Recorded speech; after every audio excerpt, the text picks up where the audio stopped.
Good evening friends. இந்த வீடியோவில் நம்ம இன்றைக்கான போஸ்ட் மார்க்கெட் ரிப்போர்ட் பார்க்கலாம். நாளைக்கு சனி ஞாயிறு 2 நாள் லீவு. 2 நாள் நம்ம எந்த வித டென்ஷனும் இல்லாமல் நிம்மதியாக நம்ம ஒர்க்கை பார்க்கலாம். இன்றைக்கி நிஃப்டி 50 அதோட போஸ்ட் மார்க்கெட்டை பார்க்கலாம். இன்றைக்கி நிஃப்டி 50 ஸ்பாட் வந்து 31 பாயிண்ட்டு கேப் அப்பில் தான் ஓப்பன் ஆச்சு. மார்க்கெட்டு ஏன் 31 பாயிண்ட்டு கேப் அப்பில் ஓப்பன் ஆச்சுன்னா, மார்க்கெட்டில் இருக்கிற நியூஸ் என்னென்னா, நேற்று மார்க்கெட் யூஎஸ் மார்க்கெட்டெல்லாம் நல்லா பாசிட்டிவில் முடிஞ்சிருக்கு. Nasdaq composite 411 point, S&P 55, tau 30 105 முடிஞ்சிருக்கு. காலையில் ஓப்பனான ஏஷியன் மார்க்கெட் எல்லாமே நல்ல பாசிட்டிவில் தான் இருந்தது. அதாவது அந்த காஸ்பியை தவிர மற்றபடி நிக்கி, ஆங்சங், ஷாங்காய் வந்து ஜஸ்ட் ஒரு 4 பாயிண்ட் மைனஸில் முடிஞ்சிருக்கு. ஓகேங்களா. ஆனால் பிரெண்ட் க்ரூட் ஆயில் வந்து 87.63 காலையில் ஓப்பன் ஆச்சு. 88.73 அந்த ரேஞ்சஸ்லேயே மார்க்கெட் ட்ரேட் ஆகுது. இது அதிகம்தான், நம்ம மார்க்கெட்டுக்கு இது அதிகம்தான். ஓகேங்களா. இருந்தாலும் அதுலேயே அது சஸ்டெயின் பண்ணிக்கிட்டே இருக்குது மார்க்கெட்டில். பட் நாஸ்டாக் எல்லாம் இந்த டெக்னாலஜி ஸ்டாக்ஸ் எல்லாம் பாசிட்டிவாக இருக்கிறதுனால நம்ம இன்றைக்கி ஐடி ஸ்டாக்ஸ் எல்லாம் நல்லா பையிங் ப்ரெஷர் அதிகமாக இருந்தது. அதாவது நிஃப்டி 50 ஒரு ட்ரேடிங் செஷனை நம்ம காலையிலேருந்து பார்த்தோம்னா, அது 31 பாயிண்ட் வந்தால் பார்த்தீங்களா கேப் அப்பு. ஆரம்பத்தில் நல்ல பையிங் ப்ரெஷர் இருந்தது. 24,180 வரையும் மார்க்கெட் போச்சு. இதுதான் ஃபஸ்ட் அவன் போனது. ஆமாம், 188 வரையும் போயிருக்கான். அந்த லெவலுக்கு மேலே போக போக போக என்ன ஆகுதுன்னா, ப்ராஃபிட் புக்கிங் செல்லிங் ப்ரெஷர் வருது. அதனால் மார்க்கெட் அங்கே 24,188 போயிட்டு அங்கேருந்து 24,075 வரையும் மார்க்கெட் மறுபடியும் கீழே வருது. ஓகேங்களா. அதாவது அந்த 24,100 லெவலை மார்க்கெட் மோர் தென் டைம் டெஸ்ட் பண்ணிக்கிட்டே இருக்குது. அந்த லெவலை முக்கியமான ஒரு சப்போர்ட் ஜோனாக இப்போ இன்ட்ராடேயில் அந்த 24,100 வந்து பயங்கர ஸ்ட்ராங்கான சப்போர்ட்டாக மாறிக்கிட்டே இருக்குது. ஓகேங்களா. மார்க்கெட் எப்போ பாரு அந்த இடத்துல ரெக்கவரி ஆகிட்டே இருக்குது. ஸோ மார்க்கெட் ஃபைனலாக ஒரு 84 பாயிண்ட்டு 80 பைசாவில் முடிஞ்சிருக்கு. இன்றைக்கி மார்க்கெட் கேப் அப் ஆகிறதுக்கு காரணம் நம்ம ஆல்ரெடி சொல்லிட்டோம். நாஸ்டாக்கு, S&P, டவ் இது மூணுமே நல்லா பாசிட்டிவில் முடிஞ்சிருக்கு. டெக்னாலஜி ஸ்டாக்ஸ்லாம் ஏற்பட்ட ரேலி தான். உலகளாவிய அந்த ரிஸ்க் ஆன் சென்டிமெண்ட்டு இப்போ பையிங் சைடில் உருவாயிருக்கு. காரணம் என்னென்னா, அந்த என்விடியா வந்து ரிசல்ட்டு நல்லா வந்திருக்கு.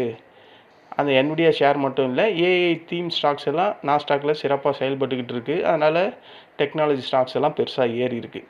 இன்றைக்கி காலையில் ஓப்பனான எல்லா Asian market, Japanese, China market எல்லாமே பாசிட்டிவ் சென்டிமெண்ட் இருந்துச்சு. சவுத் கொரியா காஸ்பி மட்டும் கொஞ்சம் செல்லிங் ப்ரெஷரில் இருந்தது. மற்றபடி செக்டார் பர்ஃபார்மன்ஸ் நம்ம பார்த்தோம்னா, இன்றைக்கி மார்க்கெட்டுக்கு ரேலிக்கு முக்கியமான காரணம் IT sector. Infosys, TCS, HCL tech, tech Mahindra இந்த மாதிரி ஐடி பங்குகளில் நல்ல பையிங் இன்ட்ரெஸ்ட் இன்றைக்கி இருந்தது. இன்றைக்கி எனக்கு தெரிஞ்சு ஐடி செக்டார் சுமார் 3% மேலே இன்க்ரீஸ் ஆகிருக்குன்னு தான் எனக்கு தோணுது.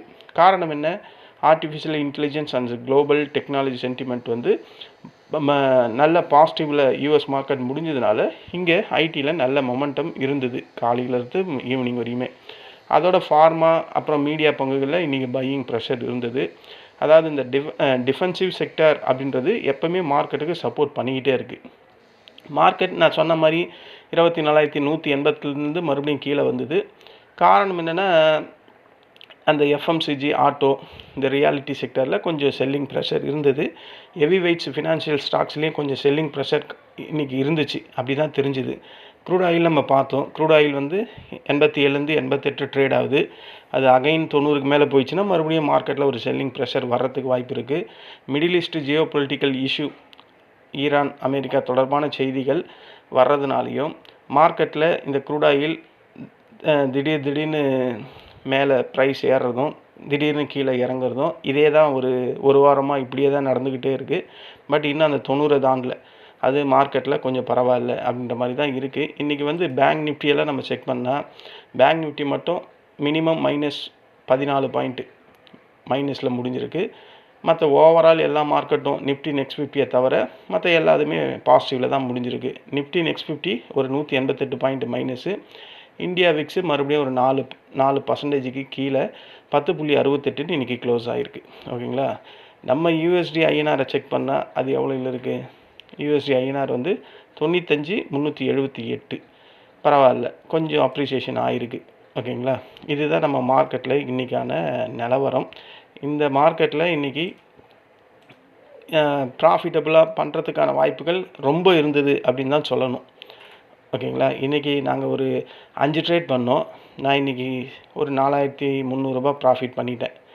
என் ஃப்ரெண்ட்ஸ் குரூப்பில் எல்லாருமே அபவ் 3000க்கு மேலே தான் இன்றைக்கி ப்ராஃபிட் பண்ணியிருப்பாங்கன்னு நினைக்கிறேன்.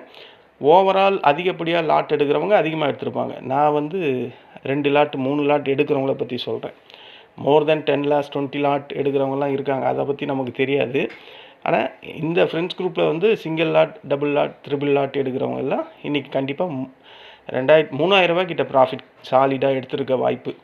ஏன்னா மார்க்கெட் ஈஸியாக இருந்தது, ப்ராஃபிட் பண்ணுறதுக்கு ஏற்ற மாதிரி தான் இருந்தது இன்றைக்கி எனக்கு. ஓகேங்களா. அதனால் 4300 கிட்ட எனக்கு ப்ராஃபிட் வந்தது. இன்றைக்கி மார்க்கெட் சாதகமாக இருக்கிறதுக்கான காரணம் என்ன? பாசிட்டிவ்லேயே க்ளோஸ் ஆகிறதுக்கு காரணம் என்ன? யூஎஸ் மார்க்கெட் பாசிட்டிவாக க்ளோசிங், குளோபல் டெக்கு எல்லாம் rally, Asian market positive opening, IT sector ஸ்ட்ராங்கான பையிங்கில் இருந்தது. 24100ன்றது மார்க்கெட்டில் ஸ்ட்ராங்கான சப்போர்ட்டு. அகைன் அண்ட் அகைன் அது நிரூபிச்சுக்கிட்டே இருக்குது.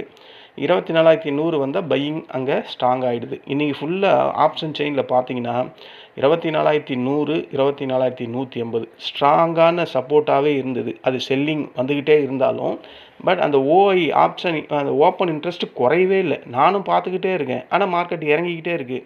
24180, 75 வரையும் வரான்.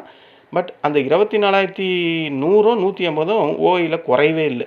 மறுபடியும் அதில் ஓஐ இன்க்ரீஸ் ஆகிட்டே இருக்குது. அப்போவே தெரிஞ்சு போச்சு மார்க்கெட் புல்லிஷ் மேலே நோக்கி தான் போகும்னு. அதுக்கப்புறம் எப்போவுமே இருக்குது அந்த சிஏஎஸ் ப்ராசஸ்ஸு.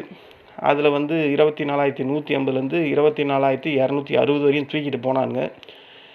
ஒரு 110 பாயிண்ட் வரையும் மேலே போச்சு. இன்றைக்கி அந்த சிஏஎஸ் ப்ராசஸில் ஒரு 50 பாயிண்ட் கிடச்சிருக்குன்னு நினைக்கிறேன். ஸோ டோட்டலாக இன்றைக்கி 84 பாயிண்ட்டு மார்க்கெட் பாசிட்டிவில் முடிஞ்சிருக்கு.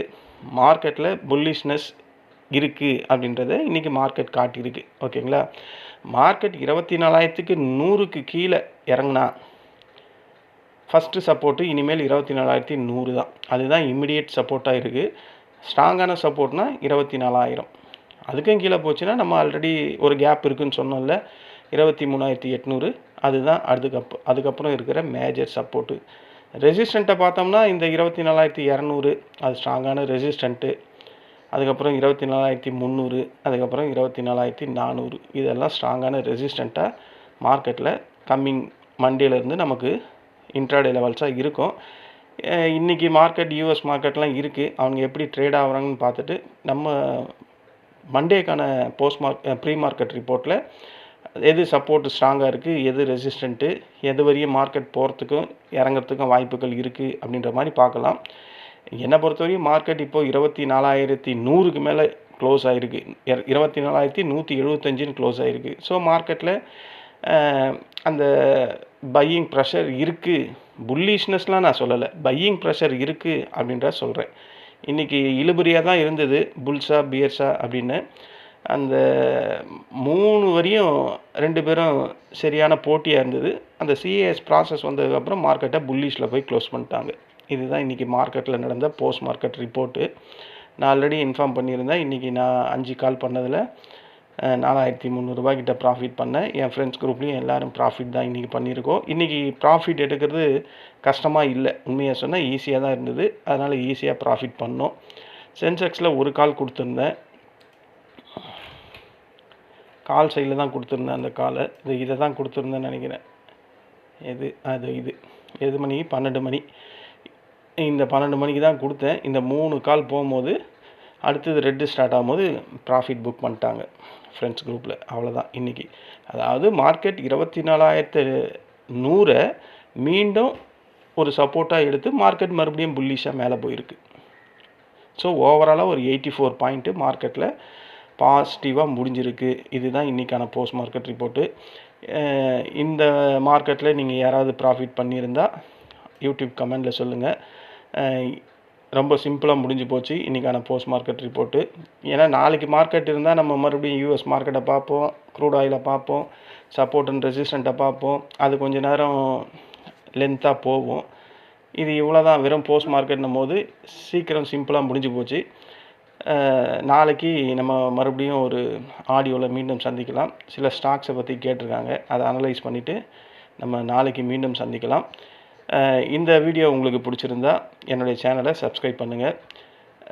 உங்கள் ஃப்ரெண்ட்ஸுக்கும் இதை ஃபார்வர்ட் பண்ணுங்கள். ஏன்னா பிகினர்ஸ் வந்து எப்படி அவங்களோட மிஸ்டேக்ஸ்லேருந்து அவாய்ட் பண்ணணுன்னா, ரொம்ப பேர் என்னுடைய வீடியோவை பற்றி என்கிட்ட சொல்லும்போது, பிகினர்ஸ்க்கெல்லாம் ரொம்ப ஹெல்ப்ஃபுல்லாக இருக்குது அப்படின்ற மாதிரி சொல்கிறாங்க. உங்கள் ரிலேட்டிவில் இல்லை உங்கள் ஃப்ரெண்ட்ஷிப்பில் யாராவது ட்ரேடிங் பண்ணுற மாதிரி இருந்தால் மட்டும் அவங்களுக்கு என்னுடைய சேனலை ஷேர் பண்ணுங்கள், பார்க்க சொல்லுங்கள், இந்த ஒரு ஹெல்ப் பண்ணுங்கள். நன்றி, வணக்கம். நம்ம நாளைக்கு மீண்டும் சந்திக்கலாம்.